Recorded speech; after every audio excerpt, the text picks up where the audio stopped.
So what is happening globally that has caused that this isn't just I mean, I think everyone in America thinks everything's about us all the time and this is just our phenomenon and it's nothing to do with anything else.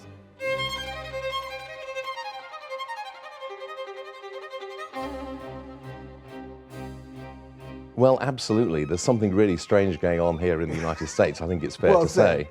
Although maybe not that strange, because I actually think that what's happening with Donald Trump is part of a more widespread phenomenon in most Western democracies, which is the rise of a kind of politics that's commonly described, I think, misleadingly, as right-wing populism. And what it actually is a politics that combines left-of-centre economics, strong support for the welfare state, with an extremely unpleasant kind of nativism, anti-globalism, nationalism. And that's pretty much where Donald Trump is coming from. It's straightforward Hamiltonian economic nationalism combined with a very unpleasant kind of identity politics, I would say. Yeah. But he's not alone. He's part of a much bigger phenomenon. Okay, so let's unpack a couple of those phrases there. So you'd say this isn't a right-wing phenomenon because his politics are kind of left, right? And but he is using nationalism, so Yes. that is more of the right side. Yeah. What were the other parts that were? Well, there's also support for the welfare state, Support but for on a the- strictly national basis. I mean, the correct name for this kind of politics, I think, is nationalist collectivism. You could call it national socialism, but that kind of been claimed already. That might be a little too scary. Be too scary, yeah. It's nationalist collectivism, basically. And it's on the rise across most Western democracies. A few exceptions like Spain, Portugal, Ireland. But otherwise, this is the kind of politics that we see on the rise everywhere, I'm afraid. Marine Le Pen in France, Geert Wilders in the Netherlands, Donald Trump here. Pretty much everywhere. Canada's another exception. So what is happening globally that has caused that this isn't just I mean, I think everyone in America thinks everything's about us all the time and this is just our phenomenon and it's nothing to do with anything else. But what's happening globally? Well, there are two things, I think. One of them is that a lot of the support for this kind of politics comes from older, working class voters in what you would call the Rust Belt, decayed, ex-industrial areas where life has not been good for quite a long time. And these people feel that they're ignored by the political establishment, that the system is not working in their interests, and they're kicking back. Yeah.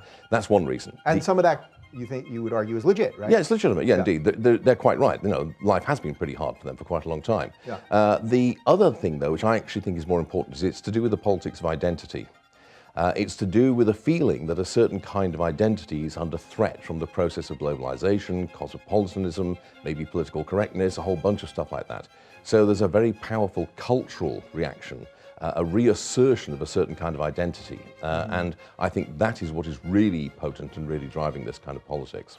So how much of that is just a reaction to some of the stuff happening on the left? That's, you know, I come from the left, so that's the part that I've been focusing on, and I do see a certain element of the rise of Trump and the political correctness stuff and, you know, the social justice warrior stuff. I see it as a natural reaction to what has happened on the left. Or maybe in Europe it's more because of immigration, that, you know, these people, Marie Le Pen, for example, et cetera. I think there is an element of truth in both of those things, actually. Undoubtedly, the push-button issue, as we saw in the Brexit referendum in the UK, for example, and with Marine Le Pen, is immigration, particularly immigration from the Middle East, but also from other parts of the world as well.